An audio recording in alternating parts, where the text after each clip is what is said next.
اعتکاف کی کئی قسمیں ہیں۔ اعتکاف سنت ہے، اعتکاف واجب ہے اور اعتکاف نفل ہے۔ وہ اعتکاف جو رمضان المبارک کی 20 تاریخ کا سورج غروب ہونے سے پہلے بندہ اعتکاف کی غرض سے مسجد میں آ جائے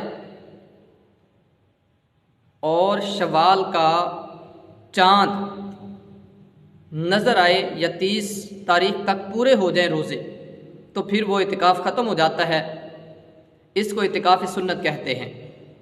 تو اعتکاف نفل یہ ہے کہ بندہ جب بھی مسجد میں آئے اعتکاف کی نیت کر لے، نفلی اعتکاف کی نیت کر لے۔ یاد رکھیں کہ مسجد میں ویسے کھانا پینا جو ہے وہ جائز نہیں ہے اور سونا بھی جائز نہیں ہے، علماء نے منع فرمایا ہے۔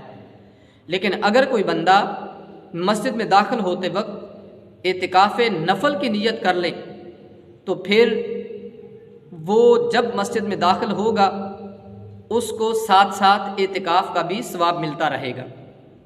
ایسے اعتکاف کے لیے رسول اللہ صلی اللہ علیہ وسلم فرماتے ہیں جس بندے نے مغرب سے عشاء تک اعتکاف کیا اس کو اللہ رب العالمین جنت میں ایک محل عطا فرمائے گا۔ تو اس کے علاوہ اعتکاف واجب ہے جب کوئی منت مان لے، اللہ کی بارگاہ میں کوئی بندہ منت مان لے کہ یا اللہ میرا فلاں کام ہو جائے تو میں اتنے دن کے لیے مسجد میں اعتکاف کروں گا، تو وہ اعتکاف اس پر واجب ہو جاتا ہے۔ اس کے لیے ضروری ہے کہ وہ اعتکاف کرے اور جس طرح اس نے نظر مانی ہے اسی طرح ہی اس اعتکاف کو پورا کرے۔ تو یہ